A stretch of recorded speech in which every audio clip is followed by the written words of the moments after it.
ఆంధ్రప్రదేశ్ లో press meet పెట్టాడు. ఏదో మా వాళ్ళు రమ్మంటే వచ్చాను కానీ లేక నాకేం అక్కడ పోవాలని లేదు. 12 ఏళ్ళు అయిన వాళ్ళలో ఇంకా ప్రాంతీయ విద్వేషాలు ఉన్నాయి, నేను జాతీయవాది అది అని చెప్పేసి ఇక ఫైనల్ గా మొన్న ఢిల్లీ వెళ్ళిన తర్వాత నేషనల్ మీడియాతో మాట్లాడితే ఏంటి అంటే మేము తెలంగాణ ఎన్నికల్లో పోటీ చేసే ఉద్దేశం ఇప్పుడు లేదు అని తేల్చాడు. దీంతో తెలంగాణకు సంబంధించిన ఎపిసోడ్ లో ఇమేజ్ డ్యామేజ్ అయింది పవన్ కళ్యాణ్.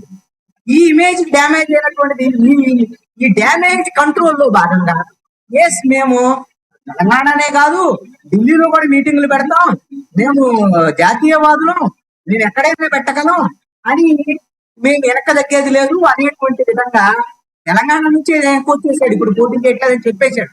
కానీ ఈ ఇమేజ్ డ్యామేజ్ అనేటువంటి దాన్ని కవర్ చేసుకునే దానికి ఈ రెండో అంశంగా మళ్ళీ అక్కడ ఢిల్లీని ఎంపిక చేసుకున్నాడు. ఇక మూడో అంశం ఏంటి, జన సైనికులకు సంబంధించినటువంటి విషయంలో ఒక ఒత్తిడి ఉంది పవన్ కళ్యాణ్ మీద. ఎవరు అంగీకరించకపోయినా పవన్ కళ్యాణ్ చెప్పాడు. ఏమిటి అని అంటే తెలంగాణ ఎప్పుడైతే తమిళనాడులో టీడీకే పార్టీ విజయ్ గెలిచిన తర్వాత మీరెందుకు ఒంటరిగా పోటీ చేయటం లేదు, మనం ఎందుకు ఒంటరిగా పోటీ చేయకూడదు, మీరు ఎందుకు ముఖ్యమంత్రి కాకూడదు, భవిష్యత్తులో మనం ఒంటరిగా పోవాలి అని జన సైనికుల నుంచి చాలా మంది నుంచి ఫోన్లు వచ్చాయి, ఒత్తిళ్లు వచ్చాయి అని ఆయన ఒక ఉపమానం కూడా చెప్పాడు. ఊళ్ళో పెళ్లి కుక్కలాడావుడి ఇలాంటి అన్ని కూడా ఉపమానాలు కూడా చెప్పినటువంటి పరిస్థితి ఉంది. ఈ చర్చ అయితే మొదలైంది. ఈ చర్చ మొదలైనటువంటి నేపథ్యంలో దాన్ని మేము స్వతంత్ర శక్తిగా ఎదగటానికి ఒక ప్రయత్నం చేస్తున్నాము. జనసేన పార్టీ ఇది ఆంధ్రప్రదేశ్కే పరిమితం అయింది కాదు, మేము ఒంటరిగా పోటీ చేసేటువంటి బలాన్ని కూడా పుంజుకుంటున్నాము అనేటువంటి చర్చని ఢిల్లీ వేదికగా ముందుకు తీసుకురావటం ద్వారాగా ఏదో మేము విజయ్ చేసినటువంటి దానికన్నా నేను ఇంకా ఎక్కువ చేస్తున్నాను అని ఆ జన సైనికుల నుంచి వచ్చేటువంటి వ్యతిరేకతను కవర్ చేసుకోవటానికి చేసేటువంటి ప్రయత్నం మూడో అంశం. ఇక నాలుగో అంశం ఏంటి అని అంటే 2029కి సంబంధించినటువంటి దీర్ఘకాలికమైనటువంటి ప్రణాళిక. ఏంటి ఇది, 2024లో ఎన్నికల్లో పోటీ చేశారు, 100% స్ట్రైకింగ్ రేట్ వచ్చింది. అయితే మరి 100% స్ట్రైకింగ్ రేటుకు సంబంధించినటువంటి దాన్ని నిలబెట్టుకోవటం అనేటువంటిది పెద్ద సవాలు. దీంతో పాటుగా కేడర్ కి సంబంధించినటువంటి విస్తరణ, జాతీయ స్థాయి గుర్తింపు, అదే విధంగా యువత మేధావుల్ని ఆకర్షించడం అనేటువంటిది ఆంధ్రప్రదేశే కాదు ఆంధ్రప్రదేశ్ బయట కూడా ఆ జనసేన పార్టీకి గుర్తింపు ఉంటుంది అనేటువంటి అంశాలని బయటకు తీసుకొచ్చేటువంటి ప్రయత్నం అనేటువంటిది ఒక దాని మీద చేస్తున్నారు. ఇక ఫైనల్ గా ఐదో పాయింట్ ఏంటి అని అంటే పవన్ కళ్యాణ్ యొక్క అసలు రాజకీయ యోచన ఏంటంటే బీజేపీ నుంచి ఇప్పుడల్లా వెనక్కి వెళ్ళేటువంటి ఆలోచనలు పవన్ కళ్యాణ్ లేడు. కేంద్రంతో మంచి సంబంధాలు ఉన్నాయి అనేటువంటి విషయం, కూటమి ప్రభుత్వం కొనసాగుతుంది అనేటువంటి విషయము మరింత బలంగా ముందుకు తీసుకెళ్లటంతో పాటుగా జనసేన బీజేపీ మైత్రి బంధాన్ని బలంగా ఉంది అనేటువంటి చెప్పేటువంటి ప్రయత్నం, దీని ద్వారాగా ఢిల్లీ కేంద్రంగా ఈ అంశాన్ని మరింత కొంచెం రీసౌండ్ ఇచ్చేటువంటి విధంగా చెప్పాలి అనేటువంటి ప్రయత్నం జరుగుతోంది. పవన్ కళ్యాణ్ అయితే 2024లో గెలిచిన మాట వాస్తవం, మంచి స్ట్రైకింగ్ రేట్ వచ్చింది. మరి అయితే కొన్ని వైఫల్యాలు ఉన్నాయి, ఒంటరిగా ఆలోచన చేయటం లేదు, వాళ్ళ మీద ఆధారపడుతున్నాడు, వీళ్ళ మీద ఆధారపడుతున్నాడు, వాళ్ళ జెండా మోస్తున్నాడు, వీళ్ళ జెండా మోస్తున్నాడు. వైఎస్ఆర్ కాంగ్రెస్ పార్టీ ఉండనే ఉంది. వైఎస్ఆర్ కాంగ్రెస్ పార్టీ వరకు పరిమితం అయితే అది ఎంతో కొంత బుర్రల్లోకి, కొంత జనసైనికుల బుర్రలో కూడా ఎక్కించేటువంటి ప్రయత్నం వైఎస్ఆర్ కాంగ్రెస్ పార్టీ చేస్తుంది. దాన్ని అధిగమించటం కోసమే ఈ 5 పాయింట్స్ కీలకంగా పవన్ కళ్యాణ్ ఢిల్లీకి వెళ్ళాడు. అయితే చాలా మంది చెప్పొచ్చు వైఎస్ఆర్ కాంగ్రెస్ పార్టీ వాళ్ళు ఒక వాదన తీసుకొస్తున్నారు. అసలు ఒక వాదన ఏంటి అని అంటే ఈయన భవిష్యత్తులో నారా లోకేష్ సీఎం కాబోతున్నాడు కాబట్టి నారా లోకేష్ కన్నా నాకే జాతీయ స్థాయి రాజకీయాల్లో ఇది ఉంది, అందుకని నారా లోకేష్ కన్నా నేనే ఎక్కువ, కాబట్టి చంద్రబాబు నాయుడు ఒకవేళ దిగిపోతే నన్నే ముఖ్యమంత్రిని చేయమని ఒకవేళ బీజేపీ వాళ్ళకి చెప్పడం కోసం, ఆ విధమైనటువంటి ప్రదర్శన చేయటం కోసం వెళ్ళాడు అనేటువంటి విధంగా కొంతమంది వైఎస్ఆర్ కాంగ్రెస్ పార్టీ వాళ్ళు ప్రచారం చేసేటువంటి ప్రయత్నం జరుగుతుంది సోషల్ మీడియాలో. నేనైతే ఆ అంశాన్ని నా అభిప్రాయంలో అయితే అది కరెక్ట్ కాదు అని నేను అనుకుంటున్నాను. ఎందుకంటే ఎవరి పార్టీ వాళ్ళదే. తెలుగుదేశం 135 సీట్లలో గెలిచింది, జనసేన 21 అసెంబ్లీ స్థానాల్లో గెలిచింది, బీజేపీ 8 స్థానాలు. ఎవరు బలం వాళ్ళదే. ఇప్పుడు ముఖ్యమంత్రి కావాలి అనుకుంటే నారా లోకేష్ తెలుగుదేశం పార్టీ ఇష్టం, మిగతా వాళ్ళని ఒప్పించుకుంటాడు, బీజేపీ వాళ్ళని ఒప్పించుకుంటాడు. జనసేన అంగీకరించాల్సిందే తప్ప, అంగీకరించకపోతే జనసేనకే నష్టం తప్ప తెలుగుదేశానికి వచ్చేది ఏమీ లేదు. కాబట్టి ప్రధానమైనటువంటి ఈ రాజకీయ వ్యూహంతో తాత్కాలికంగా తన ఇమేజ్ డ్యామేజ్ అయినటువంటి నేపథ్యంలో ఆ ఇమేజ్ ని కొంచెము ఆ డ్యామేజ్ అయినటువంటి పరిస్థితుల నుంచి కొద్దిగా ఉపశమనం కలిగేటువంటి విధంగా జన సైనికుల్లో ఉత్సాహం పొందేటువంటి విధంగా ఈ ఢిల్లీ పర్యటనకు సంబంధించినటువంటి కార్యక్రమాన్ని తీసుకున్నారని నేను అనుకుంటా.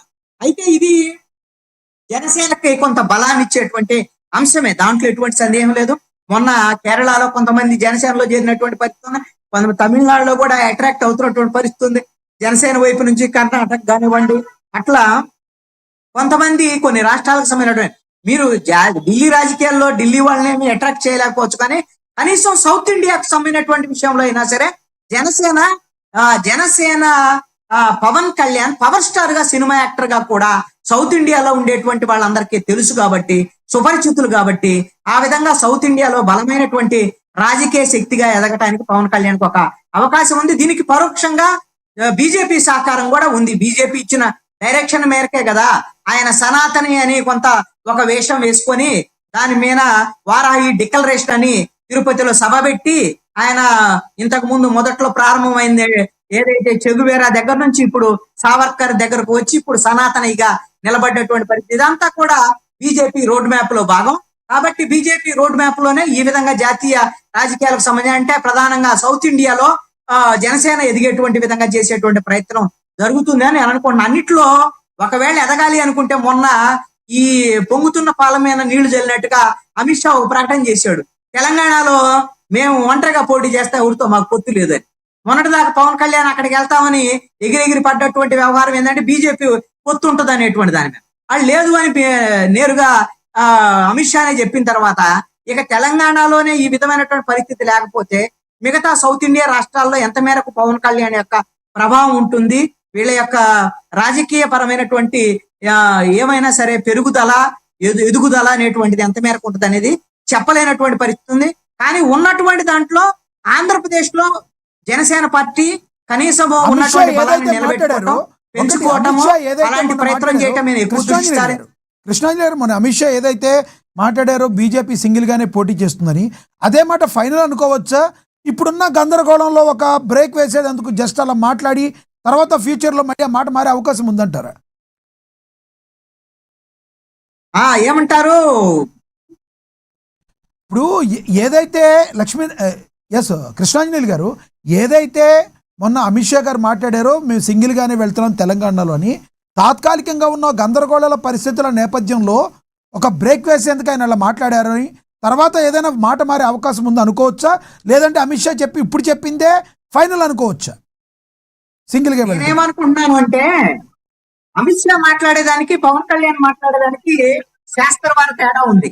పవన్ కళ్యాణ్ ఈ రోజు ఒకటి మాట్లాడతాడు, రేపు ఒకటి మాట్లాడతాడు, కానీ విధానపరమైన నిర్ణయాల్లో కూడా చపలచిత్తంగా కొన్ని విధానాలను మార్చుకుంటాడు. అది ఆయన ఇష్టం, ఆయనకు అది నచ్చుతుంది, జన సైనికులు కూడా నచ్చినంతకాలం నచ్చింది, అది వేరే విషయం. కానీ ఒక జాతీయ స్థాయి రాజకీయాలని 12 ఏళ్లుగా నడుపుతున్నటువంటి అమిత్ షా ఈ రోజున ప్రధానమంత్రిగా నరేంద్ర మోడీ ఉన్నాడు అంటే దాని వెనకాల కీలకమైనటువంటి శక్తి అమిత్ షా. అలాంటి అమిత్ షా ఈ రోజున ఒక ప్రకటన చేశాడు, ఆ ప్రకటనలో స్పష్టంగా ఉంది తెలంగాణలోను పంజాబ్ లో రానున్నటువంటి ఎన్నికలు. కృష్ణాంజలి గారు, ఇదే అమిత్ షా గారు గతంలో టీడీపీని దరిదాపుల్లో కూడా మేము రానివ్వు అని చెప్పారు. తర్వాత అదే టీడీపీ బీజేపీ జనసేన కలిసి వెళ్ళి రాజకీయంగా మాటలు మార్చడానికి ఎంతలోపు అమిత్ షా గారు ఒకసారి చెప్తే అదే ఫైనల్ అంటానికి ఇంకేమైనా ఉందా? అదే అమిత్ షా గారు గతంలో టీడీపీని కంప్లీట్గా వ్యతిరేకించారు కదా, మరి ఎందుకు వెళ్ళగలిగింది? బీజేపీ జనసేన టీడీపీ కలిసి పోటీ చేసింది కదా, అలా అవకాశం లేదని మీరు ఎలా చెప్తారు?